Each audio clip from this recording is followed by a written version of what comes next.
क्रिया जो हम करते सुबह का नवकार से या पूरा दिन की शुभ क्रिया, वो पुण्य होता है कि नहीं है? देखो, क्रिया से नहीं होता। नवकारसी यानी क्या? नवकारसी का अर्थ क्या है? नवकार। कौन सा? अरिहंत सिद्धों का हम नाम ले रहे हैं। तो जब अरिहंत की बात कर रहे हैं तो अरिहंत भगवान का स्वरूप हमारे ख्याल में आता है कि ज्ञान के आता है कि नहीं है? सिद्धों का स्वरूप हमको भाषित होता है कि नहीं होता है? ये हमें नक्की करना है।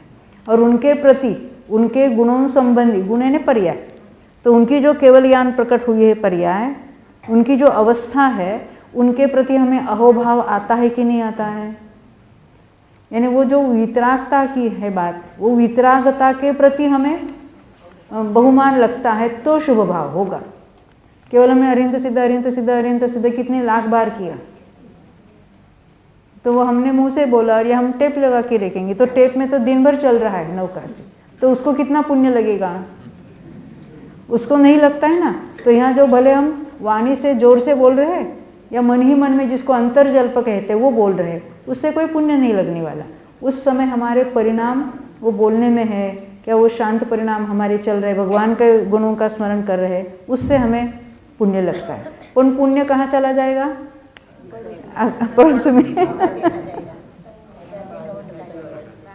भले उसका फल मिलेगा, पर कहते कि शास्त्र में बारंबार आता है, अभी हम नियम से हमारा चल रहा है घर में, तो कहते हैं वो घोर संसार का कारण है। किसका? आपको नहीं कहा, पुण्य को कहा।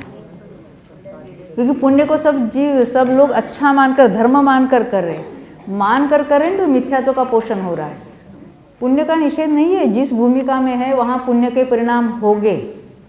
और सामान्य जीवों को एक दूसरे को उपदेश की भाषा में कहेंगे ये मत कर, ये कर, अभी वो छोड़ दो, बाकी जरा शिविर में ऐसा हम कहेंगे कि उपदेश देंगे कि नहीं कहेंगे? आप भी आ गए, भले 2-3 दिन जितना हो सके जॉब छोड़कर भी आ गए हम, तो ये क्या है? हमारा जो परिणाम है वो पुण्य परिणाम है। क्योंकि हम जिज्ञासा, जो हम जानना चाहते हैं हमारा स्वरूप, ये हमारी जिज्ञासा और उसके साथ हमारे शुभ परिणाम भी हो रहे हैं, तो वो इटसेल्फ वो पुण्य का कारण है। 99 छठ करके 6 करके क्या 6 करके 7 यात्रा की वो पुण्य है या नहीं? वो तो कुछ गिनने में है नहीं आता। ये 6 क्या होता है? अच्छा, देखो क्या कहना चाहते हैं। एक बार किया 9 बार किया, हमें कुछ मतलब नहीं है। हमने यात्रा की ने क्या किया?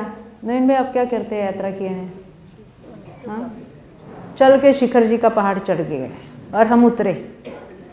जब हम यंग थे ना, तो हमारे साथ हमारी पूरी फैमिली जाती थी, तो हमारे मामा दौड़ कर निकलते थे और पूरी यात्रा करके कितने 6-8 घंटे में, तो 6 घंटे में पूरे वक्त, तो कितनी ज़ोर से दौड़ लगाई होगी, तो ज़्यादा पुण्य हुआ होगा कि नहीं होगा? और जो डोली में बैठ कर चले गए उनको कम पुण्य लगा होगा, क्या है? नहीं। और जो दूसरों को लेके उठा के लेके जाते हैं उनको पुण्य हुआ होगा कि नहीं होगा? तो उनकी कितनी बार यात्रा हुई होगी? जो डोली वाले होते हैं ना, अरे खुद भी जाते, दूसरे को भी उठा के ले जाते, तो उनको डबल पुण्य होना चाहिए था।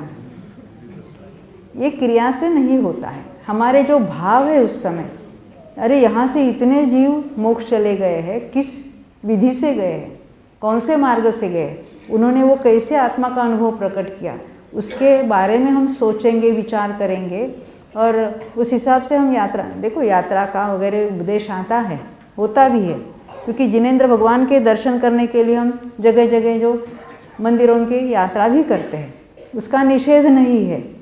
निषेध किस बात का है? मान्यता का, गलत मान्यता का, कि ये करने से मुझे धर्म होगा, इस मान्यता का निषेध है।